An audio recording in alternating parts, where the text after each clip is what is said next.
Well, maybe we can zoom out a little bit and talk about a phenomenon that is not exclusive to drag, but includes it, which is this concept of camp.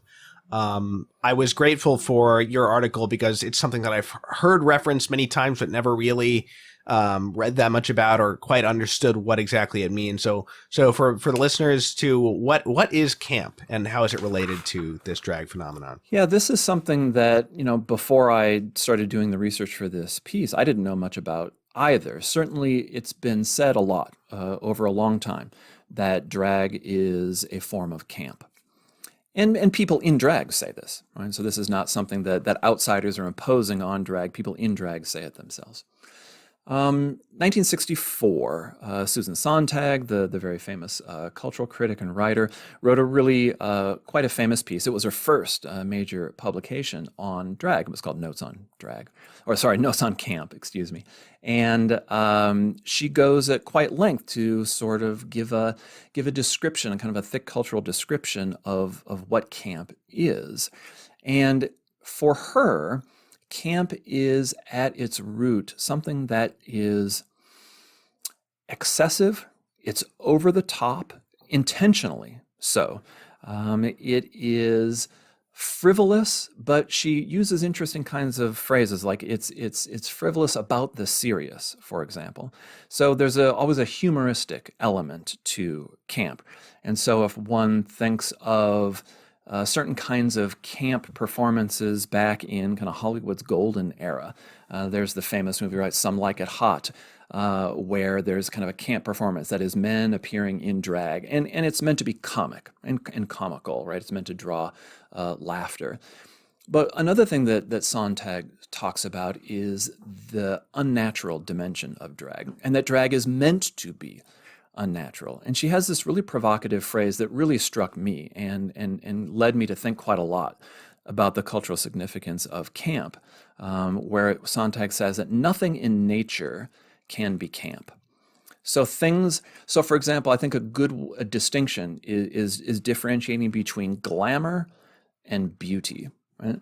Beauty is something that can be natural, and oftentimes we would say is natural, right? This is a beautiful landscape.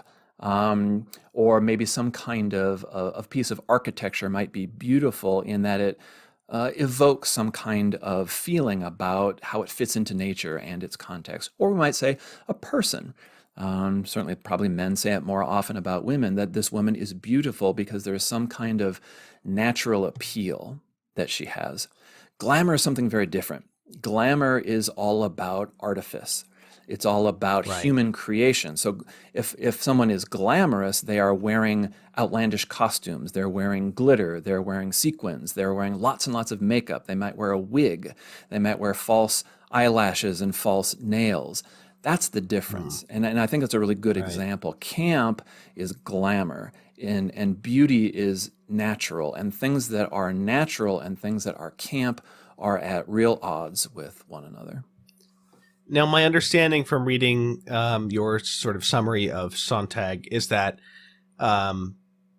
camp originally could have been, it's now associated almost entirely with exaggerated femininity. Whereas as she understood it, it could include exaggerated masculinity, anything that's over the top and artificial. Right. So, I mean, you could consider at one point that Arnold Schwarzenegger could have been, considered under camp. Although there's an element of reality too, right? Because he really does have those muscles, and he really is a bodybuilder. But I think you mentioned one, the actor Victor Mature, maybe in your article, Right. an old Hollywood Because actor she with this sort of mentions Victor Mature. exaggeratedly, Yeah. exaggeratedly sort of masculine persona. How did it? It's always been associated to some extent with homosexuality and popular in that world, but I think that it's fair to say that it's become more associated not only with homosexuality but with a specific personality type of homosexual, right? Which is the sort of exaggeratedly effeminate gay man. So how did camp come to be narrowed in that way? It's a really good question. I mean, certainly you don't see much anymore straight men who are cross-dressing for comic effect. Although you still saw it, right, into the 70s and into the 80s, and I don't know when White Chicks came out, but that's not that old of a movie. So you could still see that happening. The thing that's important for it to be camp, though, is that it's we find it ridiculous, or we find it humorous, even if the person who is performing it is doing it in a sincere way. And that's part of what camp is. So let's say Schwarzenegger, for example, when he was Conan the Barbarian, as long as he's doing it naively, but it has a certain kind of ridiculousness to it, and people enjoy it precisely because it is ridiculous, because one can't Right. take it seriously. That's part of the essence of camp. But I think you're exactly right. Over time, those kinds of performances have kind of faded away. At least they certainly have faded away in terms of cultural resonance. And people just don't Hmm. think very much anymore of camp as being something that can be something that men do in a masculine way.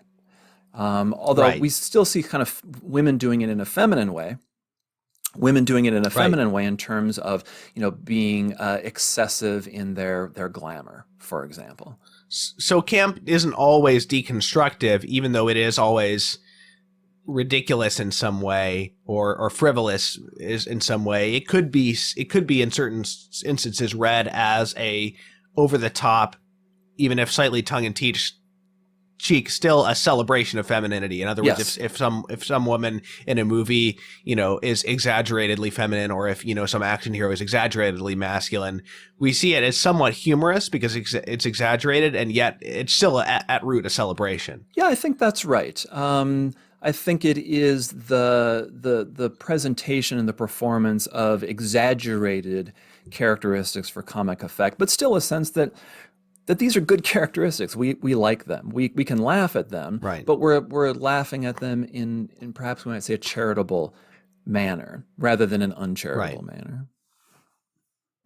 So obviously, now when we talk about camp, it's, as I mentioned, it's associated in particular with very feminine gay men. But in a particular way, I mean, you were talking about glamour. Obviously, the drag phenomenon is a great example of that um, because, well, as we often see with with I don't know what the term would be, not trans. They would call them trans women, but I'm talking about men who are saying that they're women. All right. Oftentimes, we note that they will um, deck themselves out in a stereotypically or exaggeratedly feminine way, not just as a sort of a normal woman going about their business, right? But in drag, that is a particularly evident thing, obviously, and so. Now, drag for a long time was treated as something frivolous, right? And so you mentioned the appeal of drag to straight liberal women as being a deconstruction of masculinity. So what's your evidence for that being the purpose of it? hmm So the best evidence I think just comes from drag queens themselves because they say this.